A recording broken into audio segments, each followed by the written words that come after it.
Assalamualaikum warahmatullahi wabarakatuh.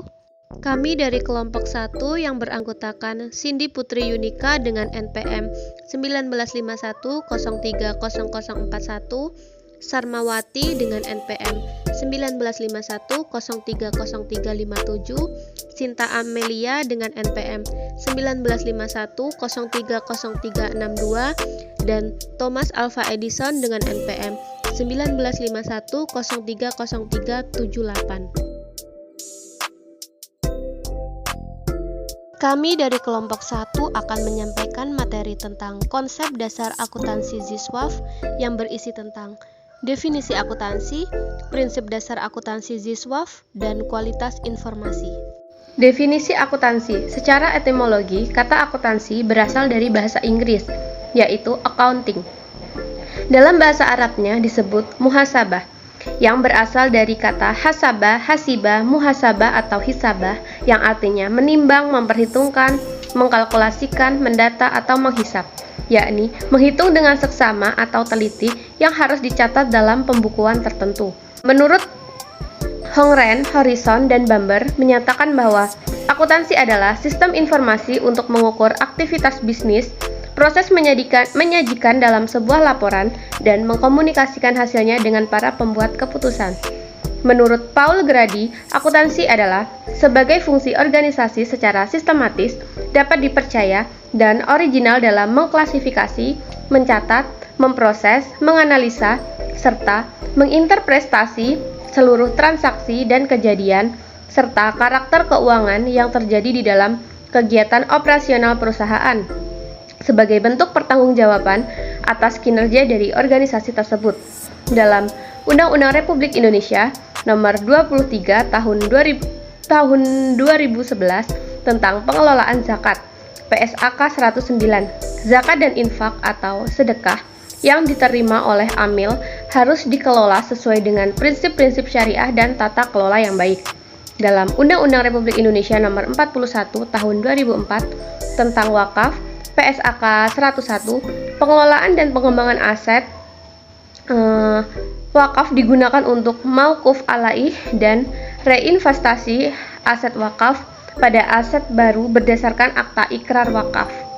Prinsip dasar akuntansi Ziswaf, di mana prinsip dasar akuntansi Ziswaf ini memiliki 4 prinsip, yaitu yang pertama, prinsip biaya historis, di mana prinsip ini memperhitungkan dan mencatat semua aset perusahaan, harga atau biaya asli maupun harga pembelian dalam mencatat aktiva, hutang, modal, dan biaya. Prinsip yang kedua yaitu prinsip pengakuan pendapatan, di mana prinsip ini sering terjadi kesalahpahaman di dalam pengakuan pendapatan sehingga mengakibatkan pendapatan dilaporkan terlalu tinggi atau terlalu rendah. Untuk mengantisipasi demikian, perlu adanya pemahaman yang jelas kapan suatu pendapatan itu diakui. Dalam prinsip pengakuan pendapatan ini, ada 2 pendekatan yang dilakukan, yaitu yang pertama, pendapatan diakui jika telah direalisasi atau dapat direalisasi. Yang kedua, telah direalisasi. Suatu perusahaan telah direalisasi apabila barang atau jasa atau aktiva lainnya telah dipertukarkan dengan kas atau klaim atas kas. Prinsip yang ketiga yaitu prinsip penandingan, di mana prinsip ini menunjukkan bahwa besarnya pengeluaran beban suatu periode harus diakui dengan besarnya arus masuk atau pendapatan kepada entitas.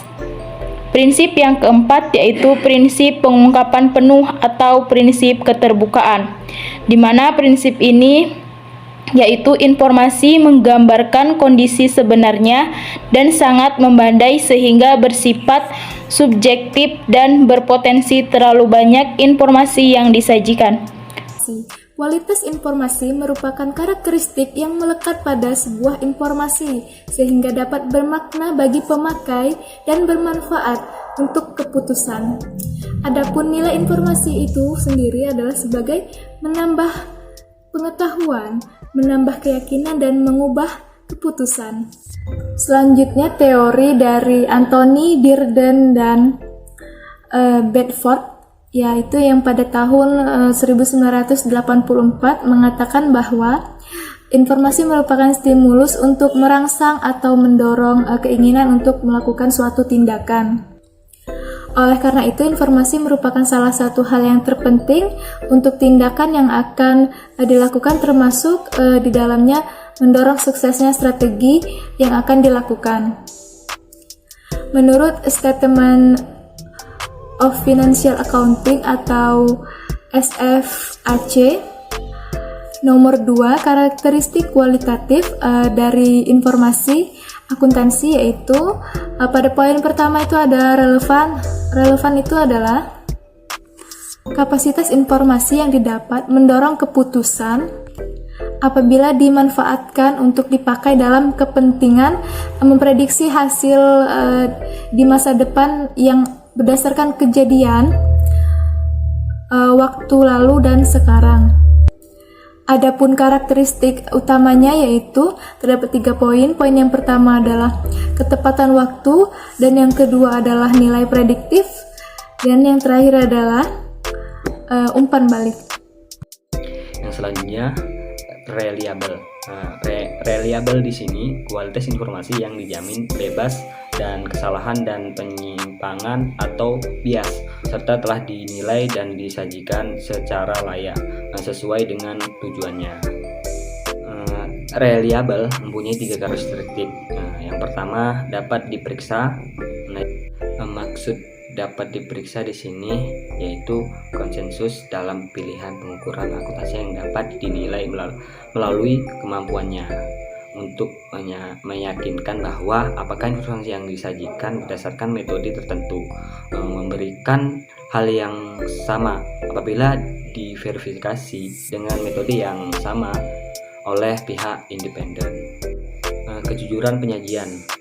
Maksud dari kejujuran penyajian yaitu adanya kecocokan antara angka dan deskripsi akuntansi serta sumber-sumbernya. Yang dimaksud dari netralitas yaitu informasi akuntansi yang netral, diperuntukkan bagi kebutuhan umum para pemakai dan terlepas dari anggapan mengenai kebutuhan tertentu dan keinginan tertentu para pemakai khususnya informasi. Yang selanjutnya yaitu daya banding. Yang dimaksud daya banding di sini informasi akuntansi yang dapat dibandingkan, meyakinkan kesamaan dan perbedaan yang timbul dari kesamaan dasar dan perbedaan dasar dalam perusahaan dan transaksinya, dan tidak semata-mata dari perbedaan pelaku akuntansinya. Dan yang terakhir, konsistensi. Yang dimaksud dari konsistensi yaitu keseragaman dalam penetapan kebijaksanaan dan prosedur akuntansi yang tidak berubah dari periode ke periode.